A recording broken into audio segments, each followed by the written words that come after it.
할렐루야. 살아가는 대강의 가족 여러분, 오늘 하루도 하나님의 말씀과 동행하는 삶이 되길 소망합니다.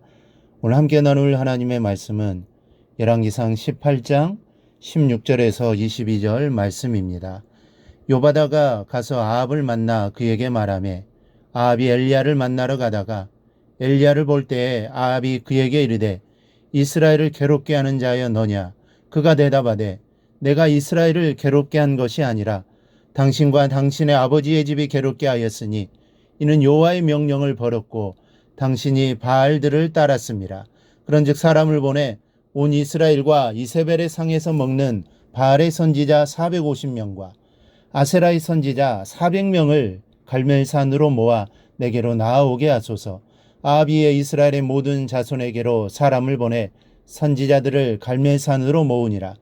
엘리야가 모든 백성에게 가까이 나아가 이르되 너희가 어느 때까지 둘 사이에서 머뭇머뭇하려느냐.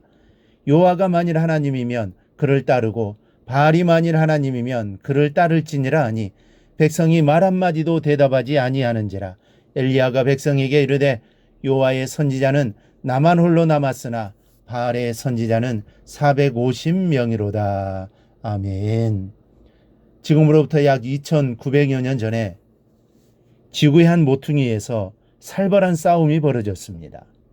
갈멜산에서 가히 신들의 전쟁이라고 일컫는 싸움이 벌어졌습니다. 이 사건의 궁극적인 목적은 바알신이 참 신이냐 아니면 여호와가 참 하나님이냐, 누가 참 신인가를 가리기 위한 것이었습니다. 엘리야 선지자는 아합을 대면하여 목숨을 건 도전장을 내밀고 있습니다. 19절에 바알의 선지자 450명과 아세라의 선지자 400명을 갈멜산으로 모아 내게로 나아오게 하소서.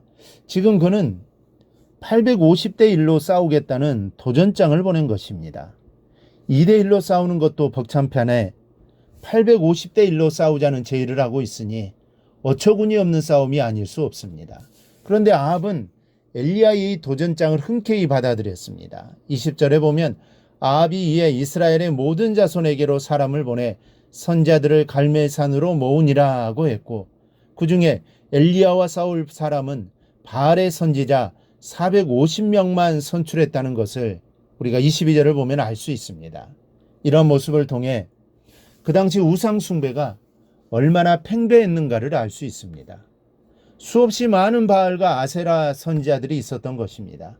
원래 율법에 의하면 이런 바알과 아세라 선지자들은 죽여야 합니다.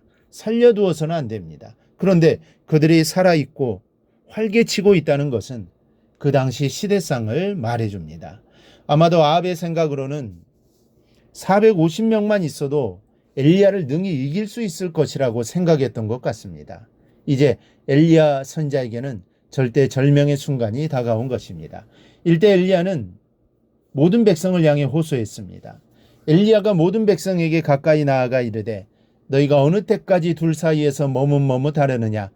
여호와가 만일 하나님이면 그를 따르고 바알이 만일 하나님이면 그를 따를지니라 하니 백성이 말 한마디도 대답하지 아니하는지라.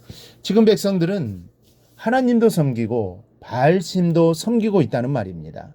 이런 백성에게 엘리야는 더욱 강하게 결단을 촉구하고 있습니다.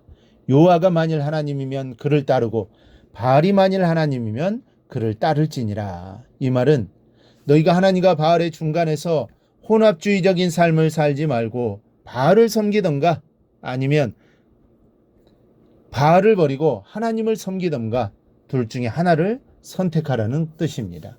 그들은 하나님을 섬겨서 복을 받고 바알도 섬겨서 바알이 주는 복도 받기를 원했던 것입니다. 그래서 둘 다 섬긴 것입니다. 그런데 이러한 모습을 하나님은 제일 싫어하십니다. 하나님은 오직 하나님만을 섬기기를 원하십니다. 이런 모습은 하나님이 욕심이 많아서가 아니라 우린 하나님의 자녀이고 하나님은 우리 아버지가 되시기 때문입니다. 자녀들이 부모를 따르는 것은 마땅한 것입니다. 그러니 지금 하나님의 이 요구는 욕심이 아니라 마땅한 것입니다. 그러나 이때 백성들은 참으로 안타까운 반응을 보이고 있습니다. 21절에 백성이 한마디도 대답하지 아니하는지라. 백성들은 지금 엘리야의 말에 관심이 없습니다. 저들은 생각하기를 바알은 풍년과 풍요를 가져다주는 신이라고 믿고 있었고 요한은 광야의 신으로 믿고 있었습니다. 다시 말해 이스라엘 백성은 풍년을 가져다주고 잘 살게 해주는 바알 신을 버릴 수가 없었던 것입니다. 즉 물질의 욕망을 떨쳐버리지 못했기에 하나님을 선택할 수가 없었던 것입니다. 저들의 신앙에 큰 병이 들어 헛된 욕망과 세상의 물질적인 풍요를 얻기 위해 하나님마저 내어버리는 과오를 범하고 있는 것입니다. 오늘날 출세에 대한 욕망, 돈의 욕망으로 인해 얼마나 많은 사람이 비인간화가 되어가고 있는지 모릅니다. 얼마나 많은 성도들이 비송도화가 되어가고 있는지 모릅니다. 이런 성도를 가리켜 현대판 바알 숭배자라고까지 말하는 목사님들도 계십니다. 이스라엘이 바알과 하나님 사이에서 머뭇머뭇거리듯이 하나님과 세상 사이에서 머뭇거리는 성도가 있어서는 안 되겠습니다. 하나님도 좋고 세상도 좋다. 이것은 안 됩니다. 여기에서 우리는 시인의 놀라운 신앙 고백을 새겨보아야 합니다. 시편 16편 2절에 내가 여호와께 아뢰되 주는 나의 주님이시오니 주밖에는 나의 복이 없다 하였나이다. 또 시편 84편 10절에 주의 궁정에서의 한 날이 다른 곳에서의 첫날보다 나은즉 악인의 장막에 사는 것보다 내 하나님의 문지기로 있는 것이 좋사오니 인간의 욕망대로 사느니 차라리 문지기라도 하나님을 섬기며 사는 것이 복되다는 것입니다. 우리는 오늘 이 시인의 고백을 보며 그저 감탄만 해서는 안 됩니다. 시인의 고백이 오늘 여러분의 영혼 속에서 사무치는 고백이 되시기를 바랍니다.